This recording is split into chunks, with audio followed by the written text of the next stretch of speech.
রাজনীতির আড়ালে যারা গুম করে খুন করে আলেমদেরকে জেলখানায় বন্দী করে জঙ্গি নাটক সাজিয়ে তাদের উপর অমানবিক নির্যাতন চালায়, পাশবিক নির্যাতন চালায়, তারা রাজনৈতিক দল হিসেবে বাংলার মাটিতে রাজনীতি করতে পারবে না। এটা শুধুমাত্র ওই ছাত্র জনতার দাবি নয়, এটা গোটা বাংলাদেশের আপামর জনসাধারণের দাবি। ঠিক করে বলতে হবে।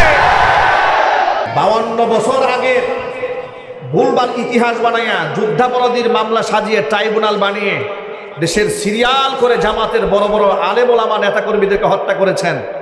52 বছর আগে যদি একটা নাটকীয় অভিযোগ তৈরি করে মানুষকে হত্যা করতে পারেন, জুলাই আগস্টের খুনি তাদের টকবগে হত্যাকাণ্ডের চিত্রগুলো চোখের সামনে ভাসমান, তাদের রক্ত আমরা দেখতে পাচ্ছি, শহীদদের আত্মরা শুনতে পাচ্ছি, আহত পরিবারের নিহত পরিবারের আত্মচিৎকার শুনতে পাচ্ছি, তাদের ফাঁসির কাছে ঝুলাবার আগ পর্যন্ত তাদের নাম বাংলাদেশ উচ্চারণ হতে দেওয়া হবে না।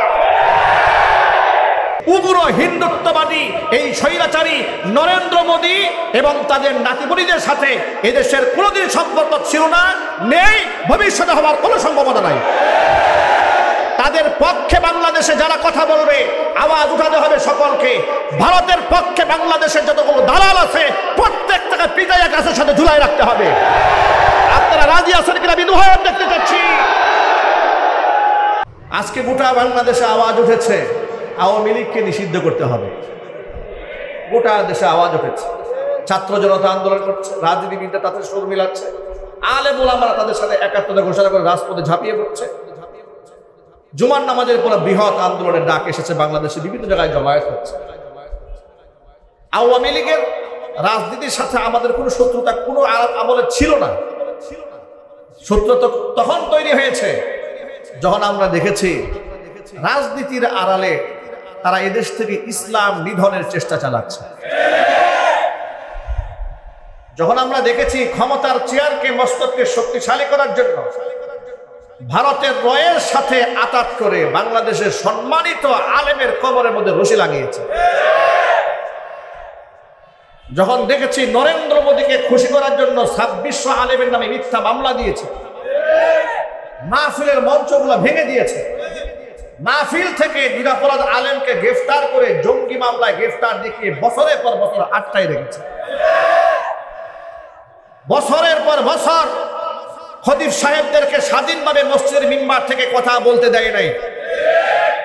যারাই কথা বলেছে তাদের নামে মামলা দিয়েছে। এ কথা কি সত্য না অসত্য? আমি যে কথাটা বললাম আমি আপনাদের সকলের কাছ থেকে স্বাক্ষর গ্রহণ করতে চাচ্ছি। আমি যে কথাটা বললাম যে আলেমরা কি স্বাধীনভাবে কথা বলতে পেরেছে? কথা বলার সুযোগ তারা দিয়েছে? আলেমদেরকে তারা লাঞ্ছিত করে নাই? ইসলাম ধ্বংস করার ষড়যন্ত্র তারা আটে নাই? দাড়ি ধরে ধরে রাস্তায় আলেমদেরকে পিছায় নাই? শাপলা চত্বরে অসংখ্য মানুষকে তারা শহীদ করে নাই? অসংখ্য আলেমদেরকে গুম এবং খুন করে নাই? রাজনীতির আড়ালে যারা গুম করে খুন করে আলেমদেরকে জেলখানায় বন্দী করে জঙ্গি নাটক সাজিয়ে তাদের উপর অমানবিক নির্যাতন চালায়, পাশবিক নির্যাতন চালায়, তারা রাজনৈতিক দল হিসেবে বাংলার মাটিতে রাজনীতি করতে পারবে না। এটা শুধুমাত্র ওই ছাত্র জনতার দাবি নয়, এটা গোটা বাংলাদেশের আপামর জনসাধারণের দাবি। ঠিক করে বলতে হবে।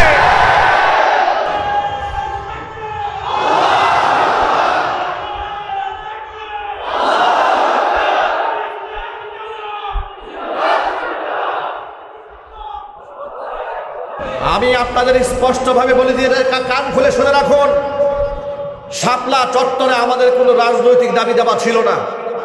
মুহাম্মদ সাল্লাল্লাহু আলাইহি সাল্লামকে যারা গাল বন্ধ করেছে আমরা সর্বোচ্চ শাস্তি মৃত্যুদণ্ডের আইন চেয়েছিলাম। ঠিক কিনা বলেন? আমরা সংবিধানে বিসমিল্লাহির রহমানির রহিম চেয়েছিলাম। নবী করিম সাল্লাল্লাহু আলাইহি সাল্লাম শেষ নবী, কাদিয়ানীরা কাফের, তাদেরকে রাষ্ট্রীয়ভাবে ঘোষণা চেয়েছিলাম। এই সমস্ত নারী এবং পুরুষের মধ্যে পর্দার পার্টিশন চেয়েছিলাম। আমরা এই সমস্ত দাবি দাবাগুলো করার কারণে আমাদেরকে তারা কুকুরের মতো গুলি করে রাতের আধারে মেরেছে, লাশগুলাকে গুম করে ফেলেছে, খুন করে ফেলেছে।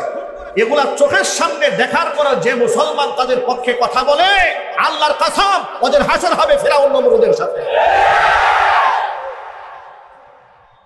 সুতরাং ছাত্র জনতার সাথে এই জাতি জুলাই আগস্টের বিপ্লবে যেভাবে একাত্মতা ঘোষণা করেছে, এই আওয়ামী জঙ্গি গোষ্ঠী রাষ্ট্রীয়ভাবে নিষিদ্ধ হোক, এই দাবিতেও আমরা এই দেশের সাধারণ মুসলমান সব ঐক্যবদ্ধ আছি। আপনারা আছেন না? কারা কারা আছেন? দু হাত দেখতে চাচ্ছি, কারা কারা আছেন?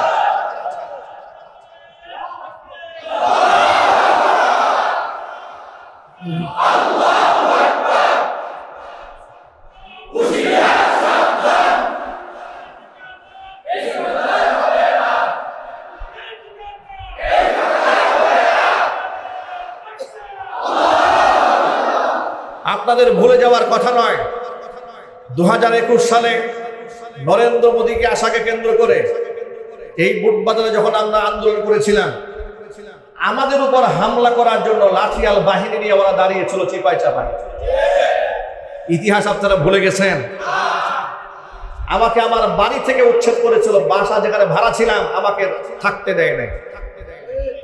4টা বছর বুটবাজার কেন্দ্রীয় মসজিদে ওরা আমাকে ঢুকতে দেয় নাই। ইতিহাস আমরা ভুলে যাই না।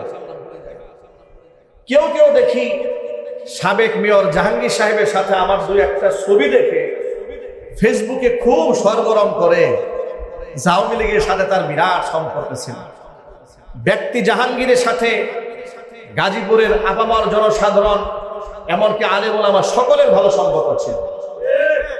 কারণ তিনি আওয়ামী লীগ করলেও আলেমদের স্বার্থ হাসিলের জন্য কাজ করেছেন বিদায় আলেমরা তাকে মহব্বত করেছে। আমার সাথে তার সখ্যতা ছিল, ব্যক্তিগত রাজনৈতিক কোনো সম্পর্ক ছিল না। বিগত 16 বছরের ইতিহাসে এই আওয়ামী লীগ কিংবা আওয়ামী লীগের দূষর এদের রাজনৈতিক পুরো প্রোগ্রামে আমাকে দেখেছেন, একটা রেকর্ড দেখাতে পারবেন আপনারা? আমি এদের পক্ষে ভোট চেয়েছি, দেখাতে পারবেন?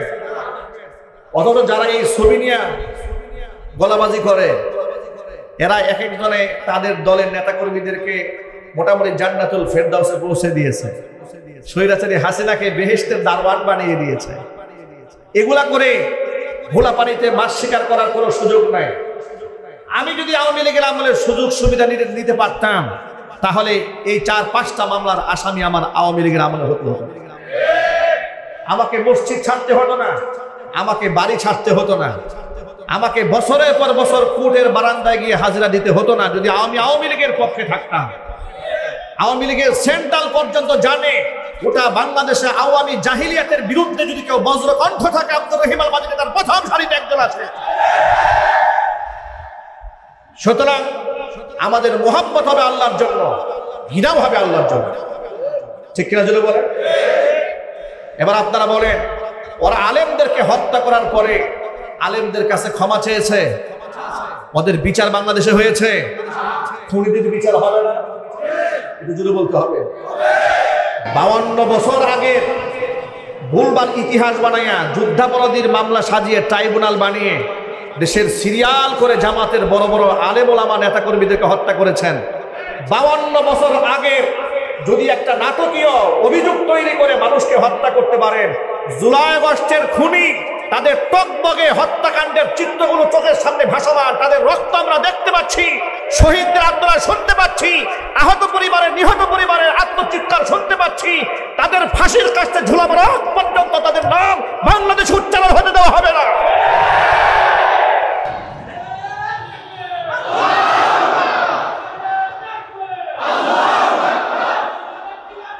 অন্তর্বর্তীকালীন সরকারের এহেন আচরণে আমরা মারাত্মক ক্ষুব্ধ এবং ব্যথিত, ঠিক কিনা যদি বলেন? গতকালকে কুখ্যাত তৎকালীন যুগের একজন এমপি, স্পিকার, রাষ্ট্রপতি আব্দুল হামিদ, পত্রিকাতে পেলাম দেখি বিমানবন্দর দিয়ে একেবারে মেহমানের মতো তিনি দেশ ছেড়ে চলে গেলেন। এরপরে স্বরাষ্ট্রমন্ত্রী ঘুম ভাঙল, তিনি এখন কান্না শুরু করলেন, ওরা ইন্টারপোলের মাধ্যমে দেশে আনবেন, দেশে থাকা অবস্থায় একটা পশম উঠলাইতে পারেন নাই, ইন্টারপোলে ধরে নিয়ে আসবেন, ধান্দাবাজি বাদ দিয়ে দেন। প্রশাসনকে বলছি, আইবি রহমানকে গ্রেফতার করতে গিয়ে নারায়ণগঞ্জের নাটকীয়তা আপনারা করেছেন, আপনাদের প্রতি তো এদেশের মানুষের ঘৃণা এবং অভিশাপ কি পরিমাণ আছে, আর পাপ আপনারা কেমন করছেন তার তো হিসাব নাই। সুতরাং এখনো পর্যন্ত খুনিদের সাথে আপনারা এখনো আচরণ করলে তাহলে অবশ্যই অপরাধ ট্রাইব্যুনাল একদিন আপনাদেরকে দাঁড়াতে হবে ইনশাআল্লাহ। এদেশের মুসলমানদের রক্তের সাথে বেঈমানি করবেন না। জুলাই আগস্টের চেতনার সাথে বেঈমানি করবেন না, এদেশের মুসলমানদের রক্তের সাথে বেঈমানি করবে না। যারাই করবে তাদেরকে জিল্লতির মালা গলায় নিয়ে দুনিয়া থেকে বিদায় হতে হবে। আপনারা ঐক্যবদ্ধ আছেন না ইনশাল্লাহ? বৃহত্তর কোনো আন্দোলনের ডাক আসলে আপনারা কি সারা দেশ রাজি আছেন ইনশাল্লাহ? না কোনো ভয় আছে আপনাদের? কোনো ভয় আছে? আজকে দেখুন ভারত পাকিস্তান যুদ্ধ শুরু হয়ে গেছে। সেই পাকিস্তানকে আমরা উন্মুক্ত ভাবে আমরা আজকে বলতে চাই, ভারত পাকিস্তান যে যুদ্ধ শুরু হয়েছে, এই যুদ্ধের অবশ্যই আমরা পাকিস্তানের পক্ষ অবলম্বন করি। কারণ এই যুদ্ধের দামামা তারা বাজিয়েছে, তারাই কাশ্মীরে নিজেরা নাটকীয় ভাবে মানুষদেরকে হত্যা করে উস্কানি দিয়ে যুদ্ধ লাগিয়ে দিয়ে মুসলমানদের বাড়িঘর আগুন দিয়ে পুড়িয়ে দিচ্ছে। গত পরশুদিন দেখেছি ভারতের বিরাট একটা মহিলা মাদ্রাসার মধ্যে তারা হামলা করে আমার মুসলিম মা বোনদের শ্লীলতাহানি করছে, তাদেরকে টর্চার করছে, রক্তাক্ত করে প্রতিষ্ঠান থেকে বের করে দিচ্ছে। উগ্র হিন্দুত্ববাদী এই স্বৈরাচারী নরেন্দ্র মোদী এবং তাদের নাতিবুড়িদের সাথে এদেশের কোনোদিন সম্পর্ক ছিল না, নেই, ভবিষ্যতে হওয়ার কোনো সম্ভাবনা নাই। তাদের পক্ষে বাংলাদেশে যারা কথা বলবে আওয়াজ উঠাতে হবে সকলকে। ভারতের পক্ষে বাংলাদেশের যতগুলো দালাল আছে প্রত্যেকটাকে পিটাইয়া গাছের সাথে ঝুলাই রাখতে হবে। আপনারা রাজি আছেন কিনা আমি দুহাত দেখতে চাচ্ছি।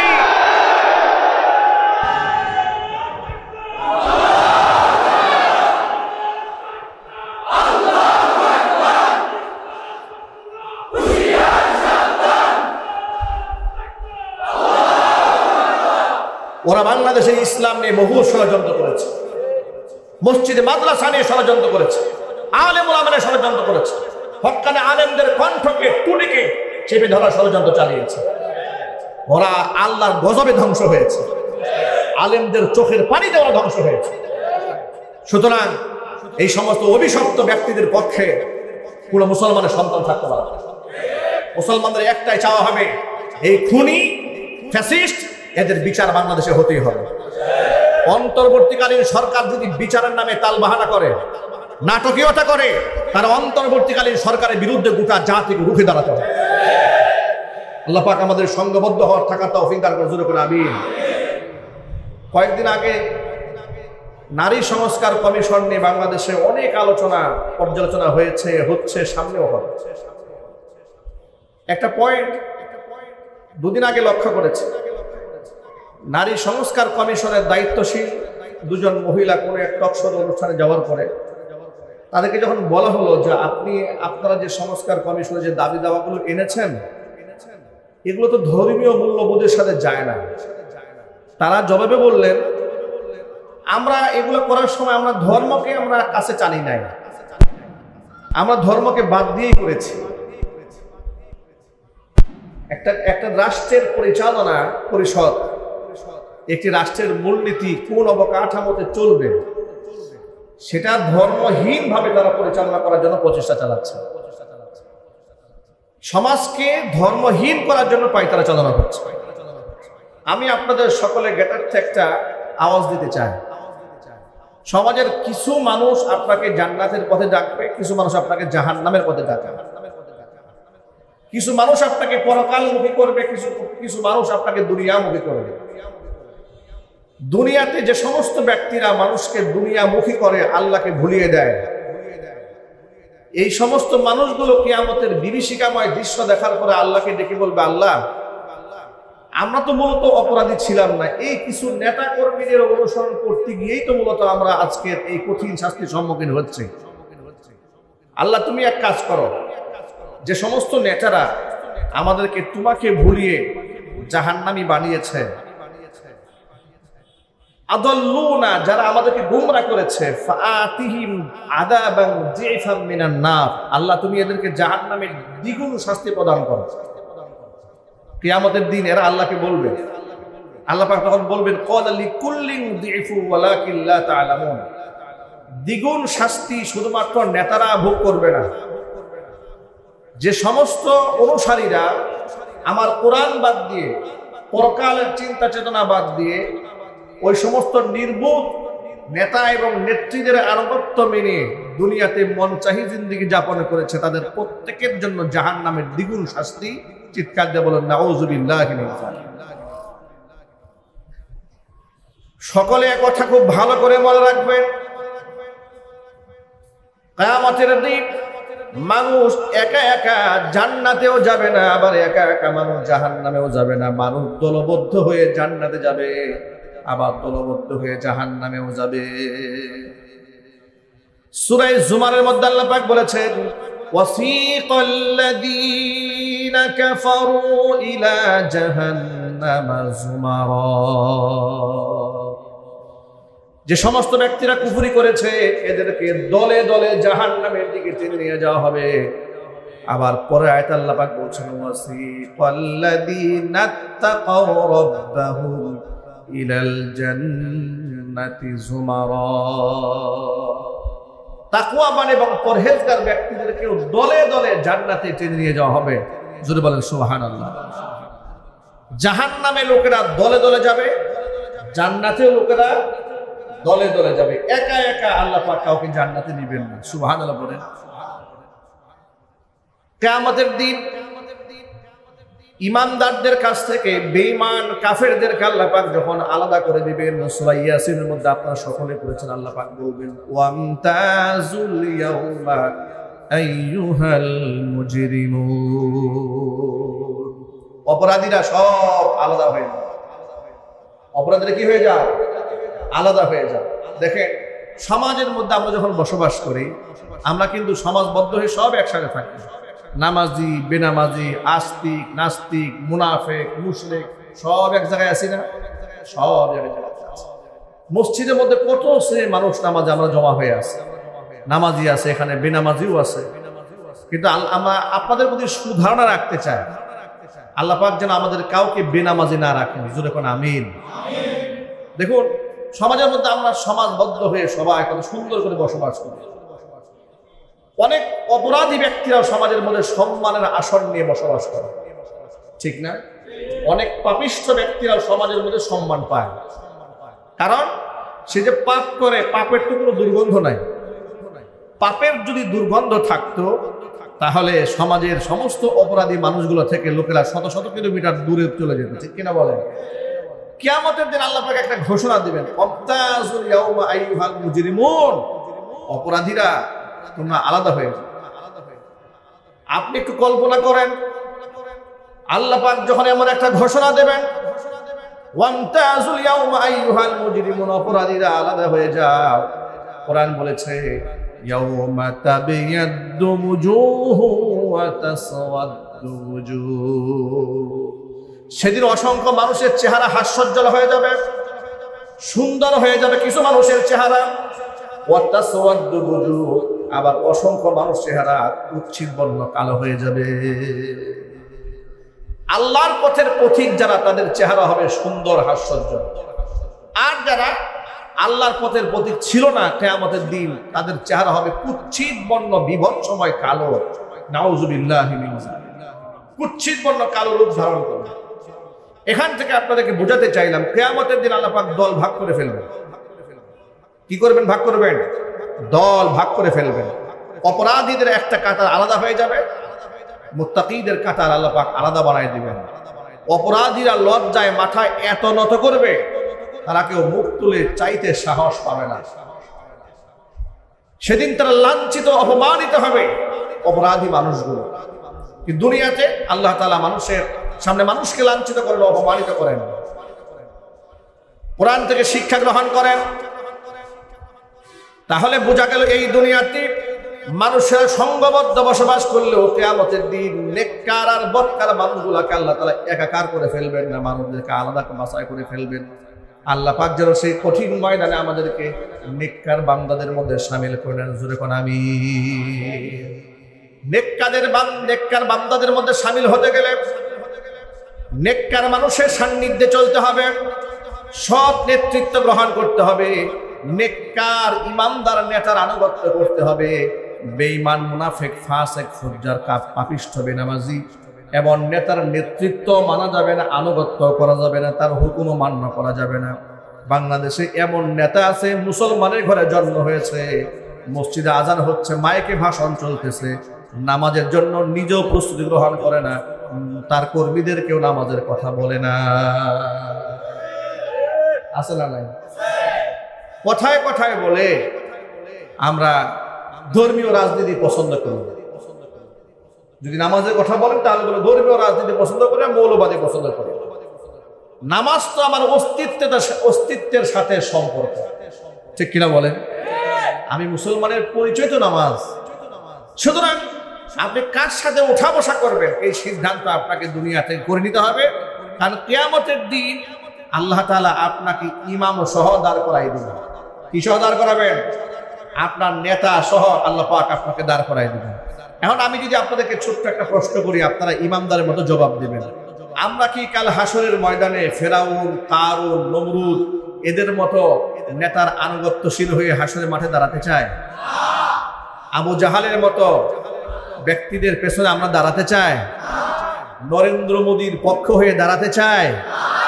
আমরা খুনি স্বৈরাচারীর পক্ষ হয়ে দাঁড়াতে চাই?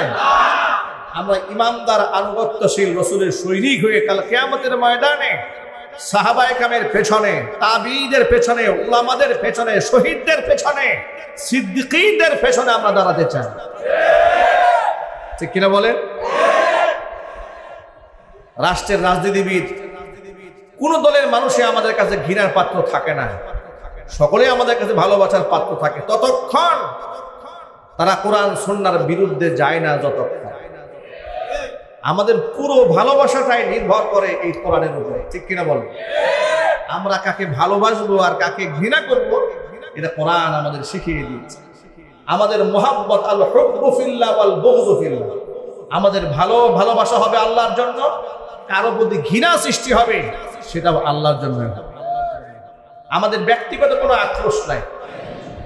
হাদিস শোনাই আপনাদেরকে, নবী করিম সাল্লাল্লাহু আলাইহি সাল্লাম বলেছেন, সাবাতুন ইউজিল্লুহুমুল্লাহু ফি জিল্লিহি ইয়াওমা লা জিল্লা ইল্লা জিল্লু, ইমামুন আদিলুন ওয়া শাবুন নাশা ফি ইবাদাতিল্লাহ ওয়া রাজুলুন কলবুহু মুআল্লাকুন ফিল মাসাজিদ ওয়া রাজুলানি তাহাব্বা ফিল্লাহি ইজতামাআ আলাইহি ওয়া তাফাররাকা আলাইহি ওয়া রাজুলুন তাসাদদাকা বিয়ামিনিহি হাত্তা লা তা'লামা শিমালুহু মা তুনফিকু ইয়ামিনুহু ওয়া রাজুলুন দা'আতহু ইমরাআতুন যাতু মানসাবিন ওয়া জামালিন ফাকালা ইন্নী আখাফুল্লাহ ওয়া রাজুলুন যাকারাল্লাহা খালিয়ান ফাফাদাত আইনাহু আও কামা ক্বালা আলাইহিস সালাতু ওয়াস সালাম। নবীজি সাল্লাল্লাহু আলাইহি ওয়াসাল্লাম বলেছেন, যেদিন আল্লাহ পাকের আরশের ছায়া ছাড়া আর কোনো ছায়া থাকবে না, সেদিন 60 শ্রেণীর মানুষকে আল্লাহ তাআলা তার আরশের ছায়া তলে স্থান করে দিবেন। এর মধ্যে 1 নম্বর হচ্ছে ইমামুন আদিলুন, ন্যায়পরায়ণ শাসক।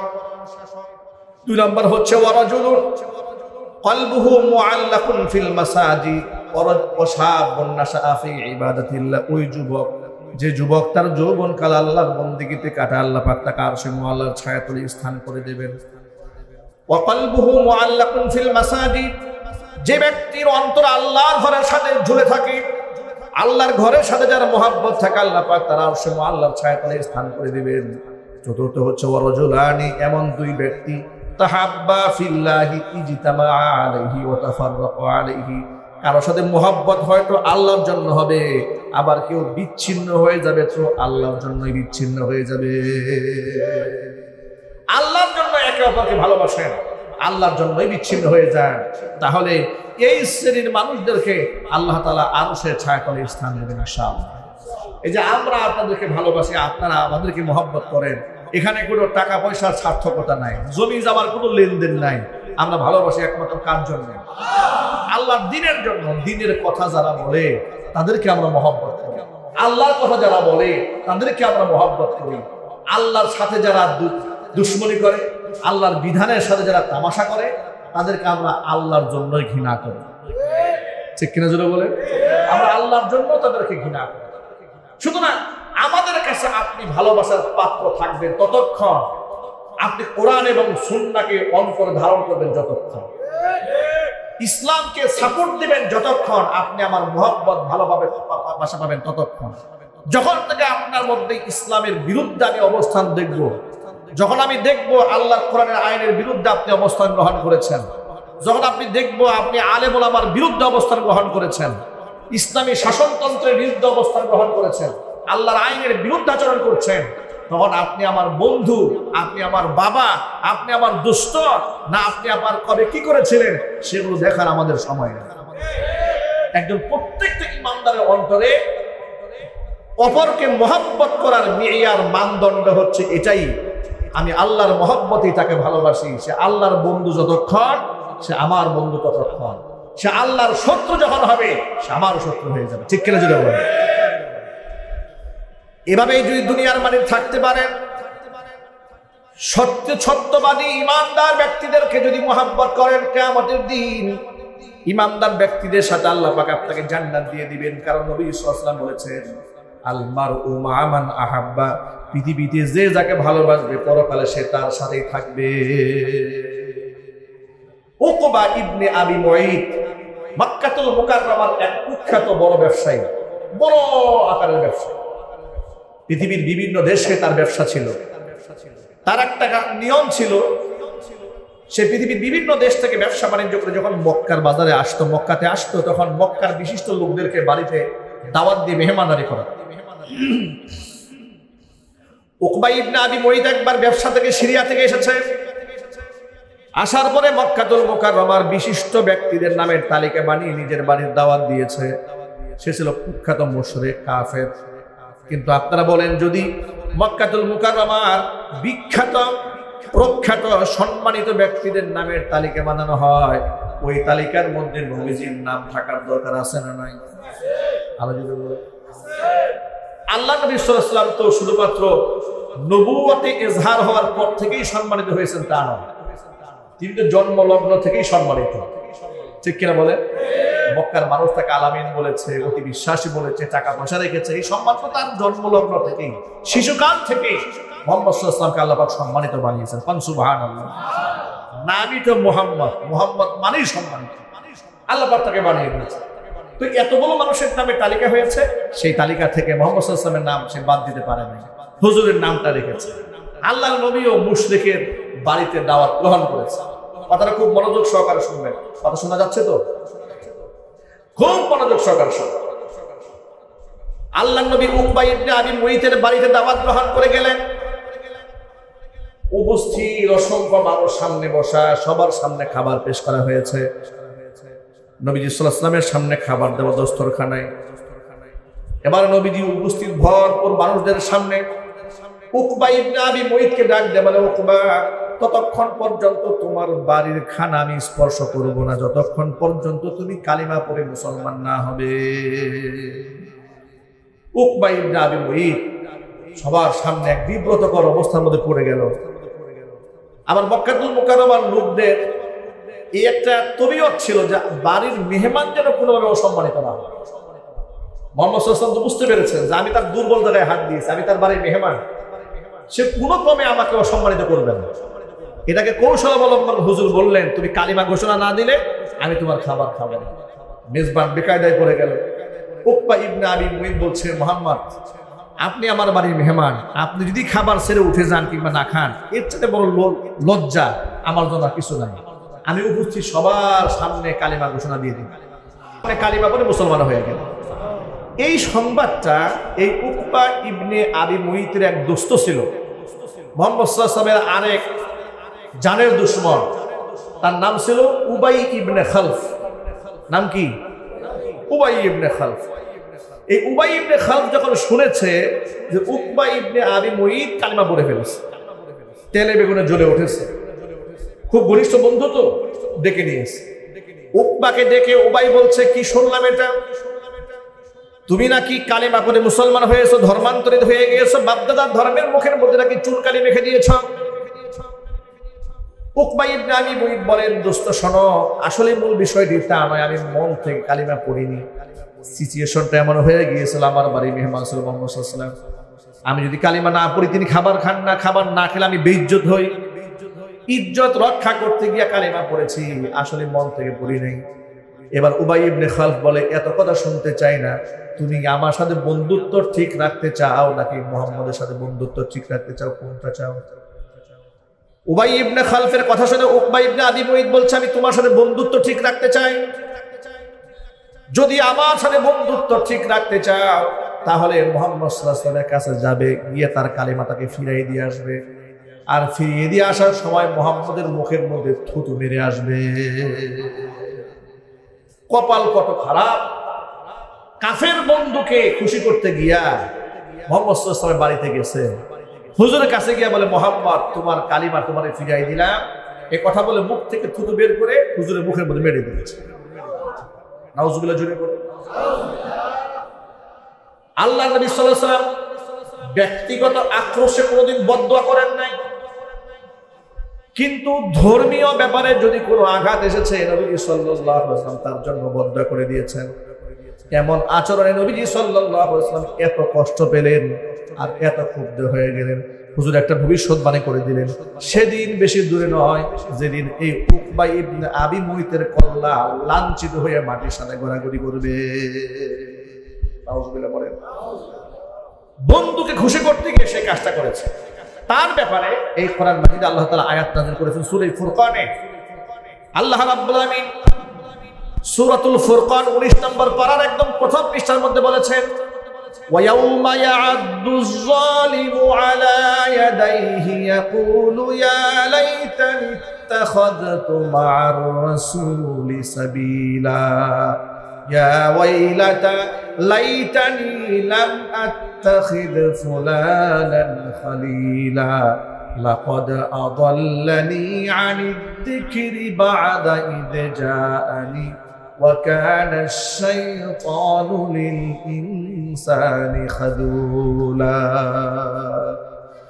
কিয়ামতের দিনে জালেম ওয়ায়াউমা ইয়া'আদ্দু যালিমু আলা ইয়াদাইহি নিজের হাতের চামড়া নিজে কামড়িয়ে ছিঁড়ে ফেলবে, আফসোস করবে, আহারে আমি সেদিন যদি এই জালেম বন্ধুর সাথে বন্ধুত্ব ঠিক না রেখে রাসূলের সাথে যদি আমি পথ চলতাম তাহলে কত না ভালো হতো। আহারে এমন নিকৃষ্ট মানুষকে যদি আমি বন্ধুই না বানাতাম তাহলে কত না ভালো হতো। লাকাদ আদাল্লানি আনি যিকরি বাদা ইদ জাআনি, আমার কাছে হেদায়েত আসার পরে সে আমারে গোমরা বানিয়েছে। বন্ধুত্ব ঠিক রাখতে গিয়ে আমি মুহাম্মদ সাল্লাল্লাহু আলাইহি ওয়াসাল্লামের সাথে বিয়াদবি করেছি। আমার ভাইয়েরা, যদিও এই আয়াতটা নাজিল হয়েছে বিশেষ একটা ঘটনাকে কেন্দ্র করে, কিন্তু গোটা পৃথিবীর মধ্যে তার হুকুমটা ব্যাপক। কিয়ামতের দিন অসংখ্য মানুষেরা হাসরের ময়দানে এই কথা বলে আফসোস করবে, সেদিন কেন আলেমদের কথা শুনি নাই, কেন ইমামদারদেরকে বন্ধু না বানাইয়া রাম বাম নাস্তিক কাফের এদেরকে বন্ধু বানিয়েছিলাম। আছে না নাই? যদি বলেন আরো চিৎকার দিয়ে বলেন, আছে না নাই? দেখবেন ফেসবুকে আলেমদের বিরুদ্ধে লেখালেখি করে মুসলমানের সন্তান নাই? আরো জোরে বলেন। গাজীপুরে নাই? আলেমদের সাথে তার দুশ্মনীটা কোন জায়গায়?